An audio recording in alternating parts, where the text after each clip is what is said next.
अस्सलाम वालेकुम स्टूडेंट, मैं हूं मिसेस सीमा। हम डिफरेंशिएशन का चैप्टर कर रहे हैं जिसमें हम 2.4 एक्सरसाइज सॉल्व कर रहे हैं। इससे प्रीवियस लेक्चर में हमने इसके सूटेबल के क्वेश्चन सॉल्व किए थे। आज हम इसका क्वेश्चन नंबर 2 सॉल्व करना स्टार्ट करते हैं।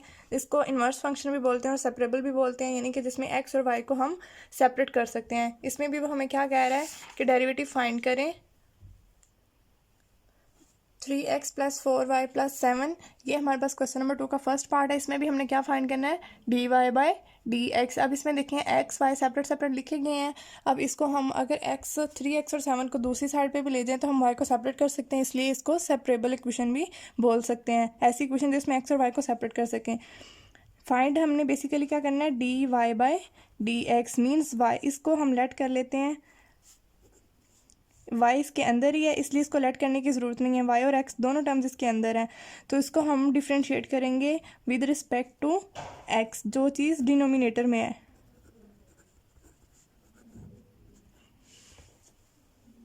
अगर उसने इस तरह लिखा होता, कहता dx/dy फाइंड करो, तो फिर हम with respect to y differentiate करते, लेकिन इसने लिखा है dy/dx, तो हम with respect to x differentiate करेंगे।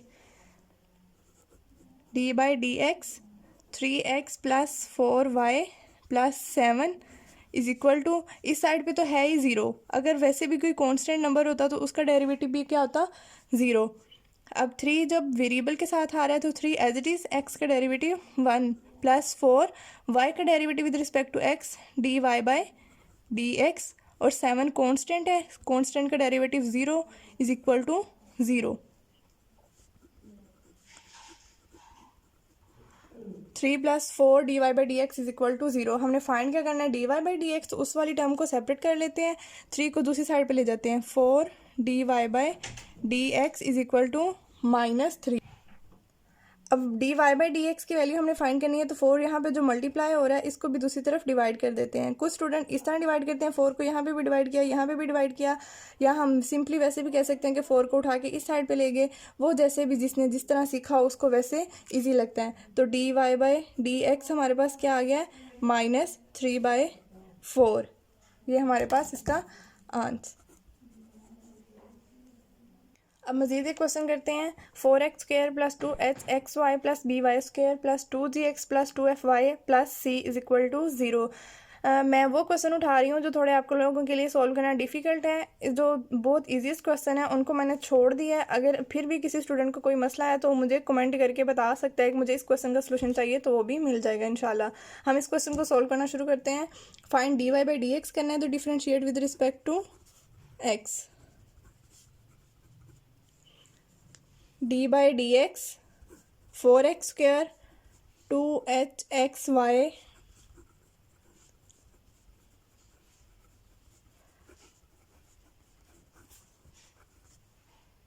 यहाँ पे बेटा एक चीज़ क्लियर कर लें, यहाँ पे हमारे पास वेरिएबल सिर्फ x और y हैं। x y हमारे पास वेरिएबल हैं, बाकी 4 h b g f c ये सारे हमारे पास क्या हैं, कांस्टेंट। अब इनके साथ हम वही बिहेव करेंगे जो हम पहले कांस्टेंट के साथ सीख चुके हैं कि अगर कांस्टेंट अकेला हो तो उसका डेरिवेटिव 0, लेकिन अगर वो किसी वेरिएबल के साथ है तो फिर वो 0 नहीं होता। 4 एज इट इज़ रहेगा क्योंकि इसके साथ वेरिएबल है। x² का डेरिवेटिव पावर रूल के साथ रूल स्टार्ट में, पावर में से 2 - 1 1 रह जाएगा, फर्दर x का डेरिवेटिव 1, यानी कि x² का डेरिवेटिव 2x। अब 2h वैसे तो ये कांस्टेंट है, लेकिन यहाँ पे किसके साथ आ रहा है, वेरिएबल के साथ, तो इसको हम सिंपली बाहर निकाल देते हैं। 2h एक्स वाई का डेरिवेटिव लेना है, तो अब ये दो फंक्शंस मल्टीप्लाई हो रहे हैं, एक फंक्शन x है दूसरा फंक्शन y है। तो जब दो फंक्शंस मल्टीप्लाई हो रहे होते हैं तो वहाँ पे हम क्या यूज़ करते हैं, प्रोडक्ट रूल। तो यहाँ पे भी हम प्रोडक्ट रूल लगाते हैं, x एज इट इज़, यानी कि पहला फंक्शन वैसे ही, दूसरे फंक्शन का डेरिवेटिव y का डेरिवेटिव dy/dx। प्रोडक्ट रूल में हमेशा प्लस का साइन। अब जिसको एज इट इज़ रहने दिया था उसका डेरिवेटिव लेते हैं, और जिसका डेरिवेटिव ले लिया था उसको सिंपल रहने देते हैं। y सिंपल, x का डेरिवेटिव 1 प्लस b कांस्टेंट है, इसको बाहर निकाल देते हैं, 2y का डेरिवेटिव, पार 2 स्टार्ट में, पार में से 1 माइनस 2 - 1 1। अब y का डेरिवेटिव फर्दर लेना है, तो y का derivative with respect to x dy/dx। Next देखते हैं जी, नेक्स्ट हमारे पास क्या है, 2gx। अब फिर 2g जो है वो कांस्टेंट है, उसको वैसे रहने दिया, x का डेरिवेटिव 1 प्लस 2f कॉन्स्टेंट है, इसको एज इट इज़ रहने दिया, y का डेरिवेटिव dy बाई dx। अब c यहाँ पे कांस्टेंट है और है भी सिंपल, मींस अकेला, इसके साथ कोई वेरिएबल नहीं है, तो इसका डेरिवेटिव 0 इज इक्वल टू 0। अब हम इसको सिंप्लीफाई कर लेते हैं। 4 2 ज़ार 8x, इस सारे को मल्टीप्लाई कर लें, 2hx dy by dx plus 2hy plus 2by dy by dx plus 2g plus 2f dy by dx is equal to 0। हमने फाइंड क्या करना है, dy बाई dx। तो अब जो टर्म्स dy बाई dx वाली हैं उनको सेपरेट कर लेते हैं। ये dy बाई dx है, ये dy बाई dx है और ये dy बाई dx है। इन सारी टर्म्स में से हम क्या कॉमन लेते हैं, dy बाई dx कॉमन ले लेते हैं इन तीनों में से। बाकी क्या रह गया, 2hx plus 2by plus 2f। इनको इस साइड पे रहने देते हैं। इक्वल की दूसरी साइड पे कौन सी टर्म जाएंगी, जो सिंपल है, 8x इस साइड पे जाके -8x minus 2hy minus 2g। ये हमारे जो सिंपल टर्म थी उनको दूसरी साइड पे ले गए, dy बाई dx वाली टर्म इसी साइड पे रह गई और उनमें से भी हमने dy बाई dx कॉमन ले लिया। अब dy बाई dx फाइंड करना है, तो इसके साथ जो भी चीज़ है उसको दूसरी तरफ डिवाइड कर देते हैं। dy बाई dx, इसमें से हम -2 कॉमन ले लेते हैं। बाकी क्या रह गया, 4x, क्योंकि हम माइनस कॉमन ले चुके हैं, plus hy plus g over ये वाली टर्म भी इस साइड पे आएगी, तो इसमें से भी हम 2 कॉमन ले लेते हैं, hx plus by plus f। तो ये 2 यहाँ पे कैंसिल, तो हमारे पास dy बाई dx क्या आ गया, -4x plus hy plus g over hx plus by plus f। ये हमारे पास क्या है इसका आंसर। जी तो स्टूडेंट एक और क्वेश्चन करते हैं, x square root 1 plus y plus y square root 1 plus x equal to 0। इसका सोल्यूशन स्टार्ट करते हैं। इसमें भी हमने फाइंड क्या करना है, dy बाई dx। तो फिर जब dy बाई dx फाइंड करना है तो differentiate with respect to x। अब यहाँ पे दो फंक्शंस हैं, एक फंक्शन ये है, एक फंक्शन ये है। तो जब दो फंक्शन मल्टीप्लाई हो रहे हैं तो यहाँ पे क्या लगेगा, प्रोडक्ट रूल, और दरमियान में प्लस है, फिर दो फंक्शन मल्टीप्लाई हो रहे हैं, यानी कि दरमियान में प्लस का साइन लगेगा और इन फंक्शन को अलहदा प्रोडक्ट रूल से और इन फंक्शन को अलहदा प्रोडक्ट रूल से सॉल्व करेंगे। D by D x 1 plus y, इसको हम इस तरह लिख लिया, plus d by D x y square root 1 plus x इस तरह लिख लिया ताकि आपको समझने में आसानी हो। हमने इसके दो पार्ट बना लिए हैं। अब यहाँ पे प्रोडक्ट रूल लगाते हैं। प्रोडक्ट रूल में एक फंक्शन को एज इट इज़ रहने देते हैं और दूसरे का डेरिवेटिव लेते हैं। एक्स को एज इट इज़ रहने देते हैं और डेरिवेटिव किसका लेते हैं, 1 plus y, plus product rule में हमेशा प्लस। अब जिसका डेरिवेटिव लिया है, जिसका डेरिवेटिव ले चुके हैं उसको एज इट इज़ लिख देते हैं और एक्स का derivative 1 plus y as it is और डेरिवेटिव 1 प्लस एक्स का plus 1 plus x as it is और वाई का derivative d Y by D x is equal to 0। अब एक्स एज इट इज़, इसका डेरिवेटिव लेते हैं, पार rule लगेगा 1/2 पार start में, पार में से 1 माइनस और फर्दर बेस का डेरिवेटिव वाई का derivative with respect to x D Y by D x plus 1 plus y. ये ब्रैकेट्स में जस्ट आपकी सिंप्लीफिकेशन के लिए लगा रही हूँ, आपको इजीली समझ आ सके, अदरवाइज इसकी कोई ज़रूरत नहीं है। वाई एज इट इज़, इसका डेरिवेटिव लेते हैं, पार रूल से पार स्टार्ट में, पार में से 1 माइनस फर्दर बेस का डेरिवेटिव 1 प्लस ये चीज़ एज इट इज़ और इसका हम डेरिवेटिव ऑलरेडी लिख चुके हैं इज इक्वल टू 0। सिंप्लीफाई कर लेते हैं, x ओवर 2, इसकी जब पावर हम सॉल्व करेंगे तो याद है कि -1/2, उसको पॉजिटिव करने के लिए हम इसको ओवर में लिख लेते हैं 1 प्लस वाई, साथ में इसके d Y by D x plus 1 plus y, y over 2। इसकी पावर भी जब सॉल्व करेंगे 1/2 -1 तो क्या आ जाएगी -1/2, उसको पॉजिटिव करने के लिए हम इसको ओवर में लिख लेते हैं, plus 1 plus X D Y by D x is equal to 0। अब हमने फाइंड क्या करना है, D Y by D X. तो D Y by D X वाली जो टर्म्स हैं उनको इकट्ठा कर लेते हैं। इनमें से हमने d Y by D x common निकाला, हमारे पास क्या रह गया, x over 2 square root 1 plus y और इसमें से plus square root 1 plus x. जो सिंपल टर्म थी उनको दूसरी साइड पर ले जाते हैं, -1 + y, और ये वाली टर्म सिंपल थी -y/2 1 + x।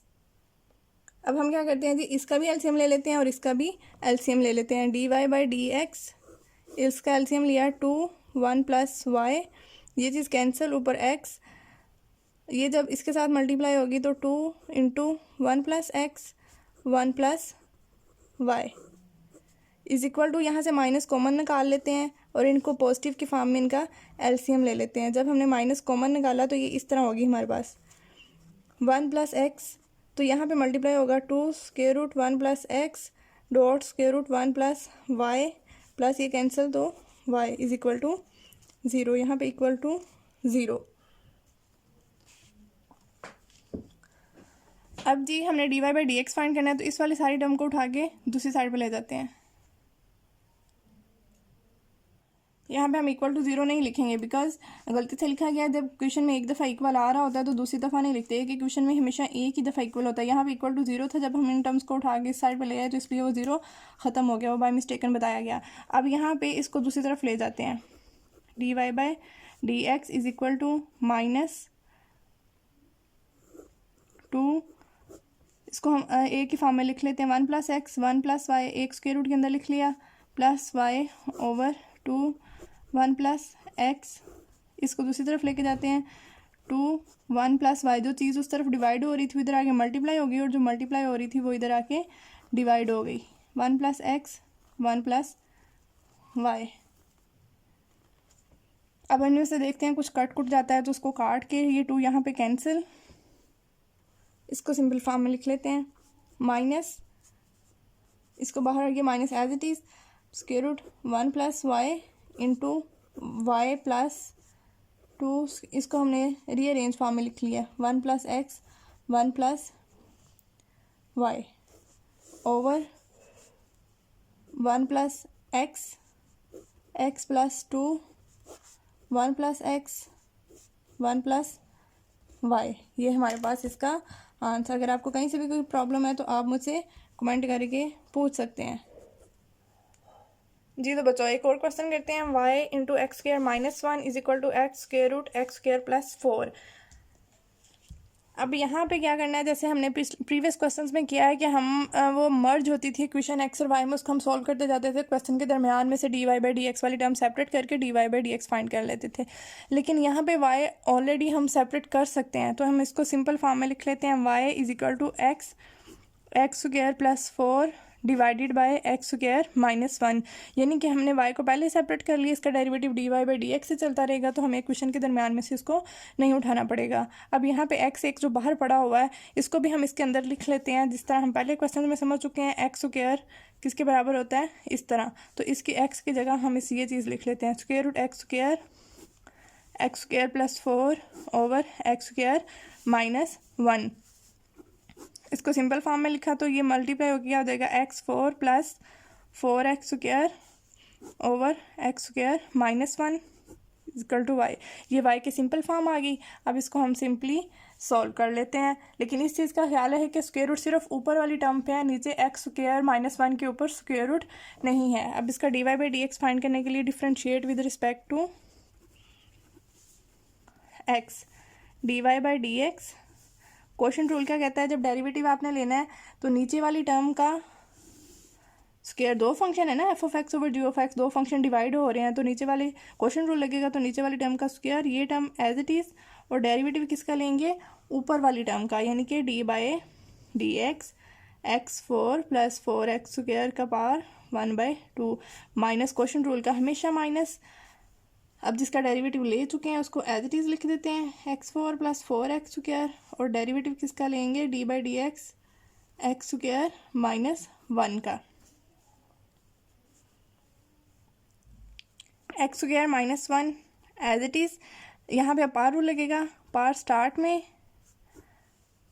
पार में से 1 -1/2 -1, फर्दर डेरिवेटिव कितना आएगा, इसका डेरिवेटिव लेते हैं, x4 का डेरिवेटिव 4x³ पावर रूल से।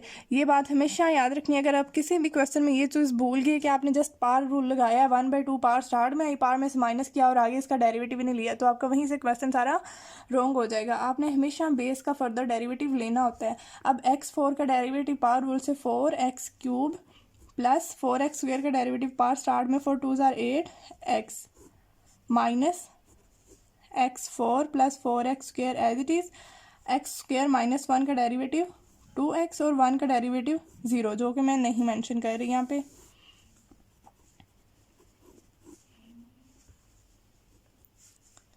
अब इसको हम सिंपल फॉर्म में लिख लेते हैं। 1/2 -1 को सॉल्व करेंगे तो आंसर कितना आ जाएगा, -1/2। तो -1/2 को पॉजिटिव करने के लिए मैं पहले ही ओवर की फॉर्म में लिख रही हूँ। x4 प्लस 4x² इसकी पावर हो गई 1/2। ऊपर क्या रह गया, x² -1 और दूसरी term 4x³ plus 8x minus ये वाली टर्म हमारे पास 2x x4 प्लस 4x² और इसके डिनोमिनेटर में क्या था, x² -1 का स्क्वायर। अब इसका एलसीएम ले लेते हैं। x² -1 4x³ plus 8x। जब हम एलसीएम ले रहे हैं तो इस ओवर वाली चीज़ को भी मैं नीचे ले आऊँगी। x² -1 का square 2x4 plus 4x² power 1/2। जब इसका एलसीएम लिया तो ये वाली चीज़ तो कट गई, तो ऊपर यही चीज़ रहेगी -2। इसको भी इग्नोर, अभी आपने इसको नहीं लेना। ये वाली जो चीज़ है ये तो ये वाली है, इसको नीचे रहने दें। सिर्फ इतनी वाली इस टर्म का हम एलसीएम ले रहे हैं। इसका एलसीएम लिया तो ये वाली चीज़ एज इट इज़, ऊपर ये चीज़ आ गई क्योंकि ये तो कट गई। अब यहाँ पे इसके साथ नीचे कुछ भी नहीं है, तो ये वाली चीज़ भी पूरी यहाँ पे मल्टीप्लाई होगी। 2 2s are 4x x4 plus 4x²। ये चीज़ इधर मल्टीप्लाई होगी। जब इधर मल्टीप्लाई होगी तो ये भी 4x4 प्लस 4x² की पावर 1/2 थी और ये भी वही थी, तो इनका स्क्वायर बन गया। और ये वाली टर्म, ये वाली अब इसके साथ हमने नीचे लिख दी, तो ये हमारी इस तरह बन गई, सिंपल हो गई। x² -1 4x³ plus 8x minus 4x, ये यहाँ पे cancel, x4 plus 4x² over 2x² -1 का स्क्वायर x4 प्लस 4x² का पावर 1/2। अभी हम इनको मल्टीप्लाई करके सिंप्लीफाई कर लेते हैं। x² को मल्टीप्लाई करना शुरू करें, इन दोनों टर्म्स को और इन दोनों टर्म्स को। 4x power 5 plus 8x³ minus 4x³ minus 8x minus 4x power 5 plus minus minus 16x³ divided by 2 into x² -1 power square x4 plus 4x² power 1/2। अब इसमें से जो सेम टर्म्स हैं उनको सॉल्व करते हैं। 4x5 minus 4x5 cancel, 8x³ minus 4x³ minus 16x³, इन सारों को सॉल्व करते हैं तो हमारे पास -12x³, बिकॉज -4 -16 और +8 को सॉल्व किया, -16 + 8 -8 और -8 और -4 -12x³ और बाकी -8x ओवर 2x² -1 का square x4 plus 4x² power 1/2। अब नेक्स्ट देखते हैं कि कौन कौन सी चीज़ें इनमें से कॉमन निकल सकती हैं। जैसे ऊपर वाले टर्म में से -4x कॉमन निकल सकता है, तो यहाँ पे माइनस भी कॉमन निकल गया, 4 कॉमन निकला तो 3x² प्लस माइनस, क्योंकि माइनस बाहर चला गया है, प्लस 4 कॉमन निकल गया तो 2x भी कॉमन है। डिनोमिनेटर में 2x² -1 का स्क्वायर, इस वाली टर्म में से x² कॉमन निकालते हैं तो बाकी x² प्लस 4 होल पावर 1/2। अब ये 2 इसके साथ भी है तो ये कैंसिल होकर ये सिंपल x रह जाएगी, -4x 3x² plus 2 divided by 2, ये वाला स्क्वायर यहाँ पे कैंसिल होकर ये x सिंपल स्क्वायर रूट से बाहर निकल गया, x² -1 square x² plus 4 power 1/2। तो ये x भी कैंसिल, ये 2 भी यहाँ पे कैंसिल, तो हमारे पास आंसर कितना आ गया, -2 3x² plus 2 divided by 2 into x² -1 square x² plus 4 power 1/2। 2, ये हमारे पास इसका अंश यानी कि dy बाय डी, ये 2 सॉरी कैंसिल हो चुका है, ये हमारे पास dy बाय dx